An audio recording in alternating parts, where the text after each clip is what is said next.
მოგესალმებით, მე თამარი ვარ და ქართულ მედია ჯგუფთან ერთად განვიხილავთ მიმდინარე კვირის ყველაზე აქტუალურ პოლიტიკურ მოვლენებს. უკრაინის პრეზიდენტი ვოლოდიმირ ზელენსკი და ამერიკის შეერთებული შტატების წარმომადგენლები ერთმანეთს შეხვდნენ. შეხვედრა უკავშირდება მინერალების შესახებ შეთანხმების ოფიციალურ გაფორმებას. უკრაინული მხარის განმარტებით მინერალების შესახებ შეთანხმება ეკონომიკურ და უსაფრთხოების გარანტიებს მოიცავს.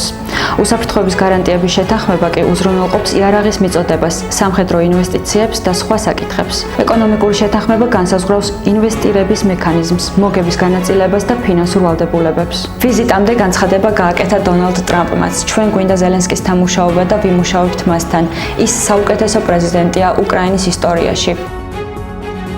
უკრაინელთა მიმართ ევროპის წამყვანი ქვეყნების მიერ დაპირებული სამხედრო მხარდაჭერით გაშმაგებული კრემლის პროპაგანდისტი სალავიოვი ევროპას ემუქრება. თუ გერმანელები და ფრანგები ფიქრობენ, რომ მათთან ომი კონვენციური იქნება, მაშინ მათ ჩვენი დოქტრინა საერთოდ არ სცოდნიათ. ჩვენ დროსაც არ დავკარგავთ მათზე, უბრალოდ აღვგვით მათ პირისაგან მიწისა.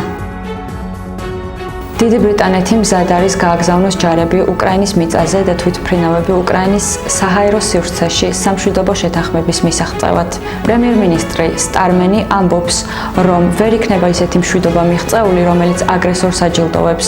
ტრამპი აცხადებს, რომ უკრაინის საკითხი ან მალე გადაწყდება, ან არანაირი შეთანხმება არ იქნება. იაპონია უკრაინას $58 მილიონი მორიგ გრანტს გადასცემს. ეს თანხა მოხმარდება ტერიტორიების განაღმას, ენერგეტიკისა და წყლის მიწოდების აღდგენას და ასევე სამოქალაქო თავდაცვას. თურქეთის საგარეო საქმეთა მინისტრი ჰაკან ფიდანი ამბობს, რომ ევროპის უსაფრთხოების ბლოკი არ იქნება ძლიერი, ისეთი ძლიერი ქვეყნის გარეშე, როგორც თურქეთია. ჩრდილოეთ კორეამ რუსეთში კურსკის რეგიონში დამატებითი სამხედრო ძალები გაგზავნა. ამის შესახებ ინფორმაციას სამხრეთ კორეის დაზვერვის სამსახური ავრცელებს. იანვრიდან თებერვლამდე რუსეთში გაიგზავნა დაახლოებით 3000 ჩრდილოეთ კორეელი მებრძოლი.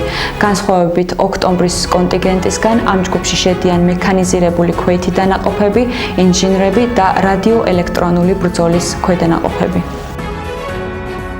ჩინეთის თავდაცვის სამინისტრო ტაივანის მიმართ მუქარას ავრცელებს და ადრე თუ გვიან განადგურებით ემუქრება. ტაივანის ხელისუფლებამ ამ მუქარას მალევე უპასუხა.